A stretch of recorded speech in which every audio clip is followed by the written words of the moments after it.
Dennis Jeffcoat from Chillican. I'm here and I'm going to be here throughout this year as much as I can as a watchdog to the Klamath County Patriots. I'm a retired police detective from Costa Mesa, California. I have 25 years of law enforcement experience. For 5 years, I was on the board of directors and the president of the Police Officers Association. Now for what I'm really here for. First, I'd like to, as a citizen, see 2 jail pods open and fully staffed. I want to see a patrol force of 20 to 24 deputy sheriff's positions available for field duty to provide a minimum of 3 deputies and 1 field supervisor 24/7, 365. After 25 years of law enforcement experience in a city of 100,000 residents with a crime rate far exceeding anything in Klamath County, I'm guessing easily 2 or 3-fold. I know that if we have a force of 20 to 24 field deputies, we can meet the minimum for both public safety and deputy safety in this community. It takes 3 officers and a field supervisor to make things work. You cannot use ratios, which I've read in the paper that the sheriff used, like you need 1 or 2 whatever it is officers for 1,000 people as a basis of determining the needs of policing in this county.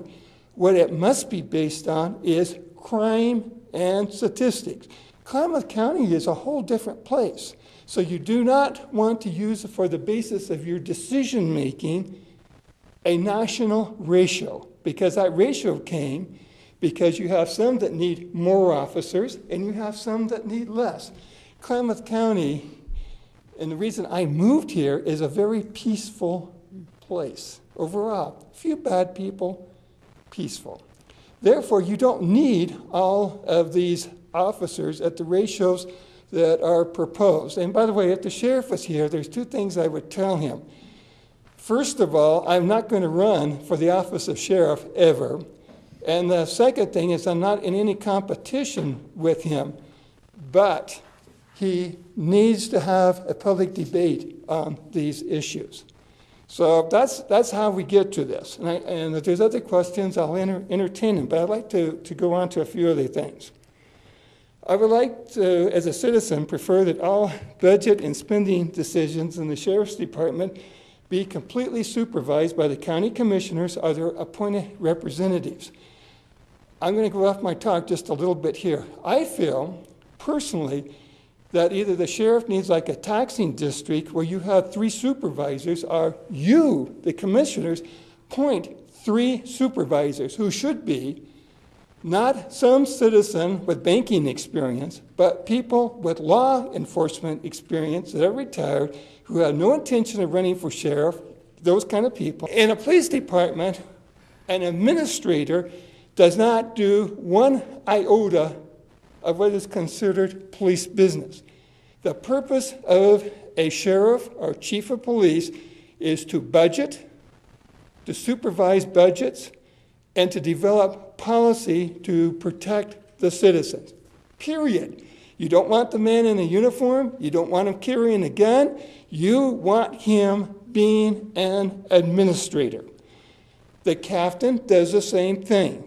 The people who are involved in the actual process of law enforcement are your lieutenants, your sergeants, and the field officers. The reason why for this, and there's twofold, is that budgeting is a full-time operation in a police department.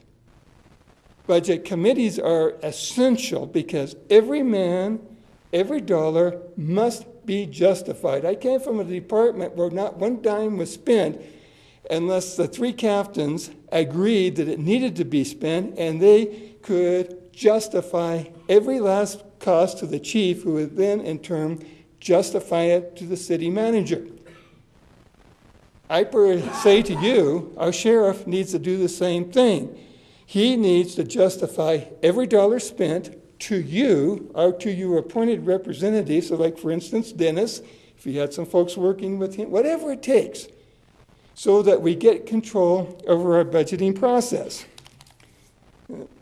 As our sheriff has demonstrated a propensity to want to spend a lot of tax dollars on things like search and rescue, I have a final proposal to you on this. I think that in our county, we need a ordinance, and I don't know if this exists on the books, and I'll have to ask Dave as I run this by, that would invoice any person needing the services of the Klamath County Search and Rescue that occurs on Bureau of Land Management land, tribal land, or National Forest land, a minimum of $1,000 for the rescue, because it costs a lot more than that for just the equipment, for county citizens, and up to $5,000 for non-county citizens, with a maximum cost of $10,000 for any rescue attempt.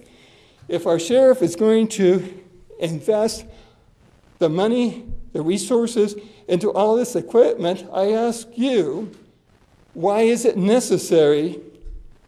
When people go into the back country, they either should be prepared and learned about the things they're going to do and take personal responsibility and not depend on me, the taxpayer, all our taxpayers out here, to fund the bill for their, and I use the word stupidity, our lack of self-reliance. Therefore, if we're going to have, and I propose to you, a search and rescue unit, let's at least get some return on the money and not let people eat up thousands of dollars of helicopter time, gasoline, personnel time, and I would suggest to you that we have this and publicize it, that if you're going to do stupid things on property that is not county property, that doesn't pay county taxes for that property, and I stress that highly, that this is for Bureau of Land Management land, for tribal lands, because we don't know how big they're going to get. That's why I think it should be included. Our public forest lands, they pay nothing to us. Therefore, the person requesting the rescue or having to be rescued should reimburse the county. We do have some citizen groups that are meeting. Have you gone to any of those? No, I haven't. And the reason why is that they meet on Tuesday nights, and that conflicts with the Klamath County Patriots. That's one first thing. Okay. And the other thing is, this is a personal thing, but I'll express it to you. I know that these citizens have good intents in their hearts, but unless it's led by somebody who's held the rank in police departments of captain or administrator, they do not have the personal expertise to advise you or anybody else on how a law enforcement agency should be ran.